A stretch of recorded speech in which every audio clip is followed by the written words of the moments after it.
Welcome to TV9 digital. నేను Lumbini బూచల. D&D అంటే మీ మొబైల్లో ఉండే వాట్సాప్ గ్రూప్ కాదు. అలాగే లేట్ నైట్ కానీ ఈవినింగ్ టైమ్స్లో కానీ ఇంటికి తాగి వెళ్ళే వాళ్ళకి ఈ గ్రూప్ గురించి తెలుసు. సో D&D అంటే జస్ట్ మీ వాట్సాప్లో గ్రూప్ మాత్రమే కాదు, డ్రంక్ అండ్ డ్రైవ్ అంటే ఒక అఫెన్స్. కరోనా తర్వాత పోలీసులు బ్రీత్ అనలైజర్ పరీక్షలను తగ్గించారా? అదే మందు బాబులకు బాగా కలిసి వచ్చిందా? నిజానికి ఫుల్గా మద్యం తాగి ఇష్టం వచ్చినట్లు వాహనాలు నడుపుతూ యాక్సిడెంట్స్ చేసేవారు తక్కువేమీ లేరు. సిటీల్లో అయితే వీరి నంబర్ ఎక్కువగానే ఉంటుంది, కానీ టౌన్లో కూడా ఇలాంటి కల్చర్ పెరుగుతుంది. దీనికోసం నేను ఏపీలో ఒక ఊరిని కేస్ స్టడీగా తీసుకుని దాని డీటెయిల్స్ చెప్తాను. అనకాపల్లిలో మద్యం మత్తులో వాహనాలు నడుపుతున్న వారిలో యూత్ ఎక్కువగా ఉంది. గతంలో కోర్టులో హాజరుపరిస్తే వారికి జైలు శిక్ష విధించేవారు. ఇప్పుడు భారీగా జరిమానాలు విధిస్తున్నారు. మద్యం తాకి వాహనాలు నడుపుతూ పట్టుబడితే 10,000 కట్టాల్సిందేనని దీన్ని దృష్టిలో పెట్టుకోవాలంటూ అనకాపల్లిలో ట్రాఫిక్ పోలీసులు ప్రచారం చేస్తున్నారు. వాహనదారులకు కౌన్సిలింగ్ ఇచ్చి మద్యం మత్తులో వాహనాలు నడపడం వల్ల కలిగే అనర్థాలను వివరిస్తున్నారు.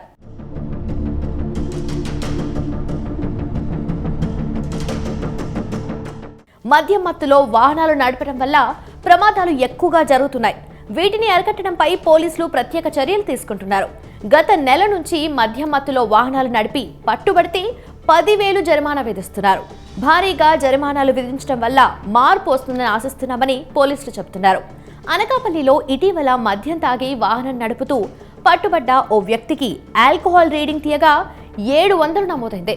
ఇదే ఇప్పటి వరకు దొరికిన వాహనదారుల్లో అత్యధికమని ట్రాఫిక్ పోలీసులు చెబుతున్నారు. పట్టుబడిన వారిలో ఎక్కువగా 300 నుంచి 600 వరకు రీడింగ్ నమోదవుతుంది. కొందరు ఒంటిపై స్పృహ కూడా లేని విధంగా మద్యం తాగి వాహనాలు నడుపుతున్నారు.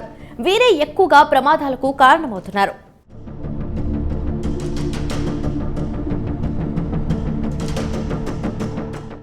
ఇటీవల అనకాపల్లిలో ఓ లారీ డ్రైవర్ మద్యం మత్తులో వాహనాన్ని నడిపి 4 వాహనాలను ఢీకొట్టారు.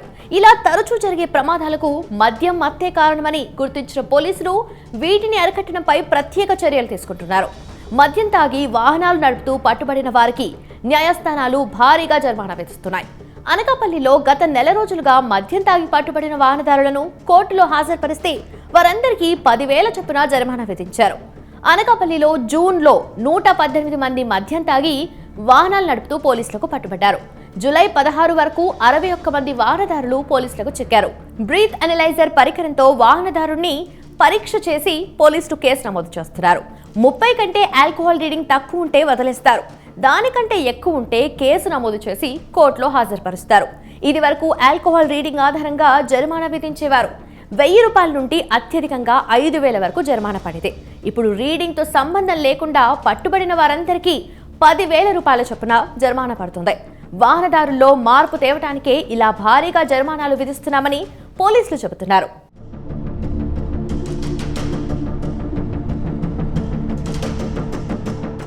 మరి తెలంగాణ రాష్ట్ర రాజధాని హైదరాబాద్లో పరిస్థితి ఎలా ఉందో చూద్దాం. మోటార్ వెహికల్ యాక్ట్ 1988 ప్రకారం డ్రంక్ అండ్ డ్రైవింగ్ అనేది ఒక అఫెన్స్. అండర్ సెక్షన్ 185 ఈ అఫెన్స్ నమోదవుతుంది. మరి పెనాల్టీ వచ్చేసి 10,000 రూపాయలు లేదా 6 నెలల జైలు శిక్ష, లేదా కొన్ని కేసెస్లో 2 కూడా వర్తిస్తాయి. అలాగే డ్రైవింగ్ లైసెన్స్ ని కూడా 3 నెలల వరకు సస్పెండ్ చేస్తారు. డ్రంక్ అండ్ డ్రైవింగ్ చేస్తూ పట్టుబడితే పనిష్మెంట్ కానీ పెనాల్టీస్ కానీ ట్రాఫిక్ పోలీసులు విధిస్తారు. కానీ ఆ నిర్లక్ష్యం మనుషులు వదిలేస్తే ఇంకాస్త జాగ్రత్తగా ఉండొచ్చు. అలాగే యాక్సిడెంట్స్ ని కూడా అరికట్టొచ్చు.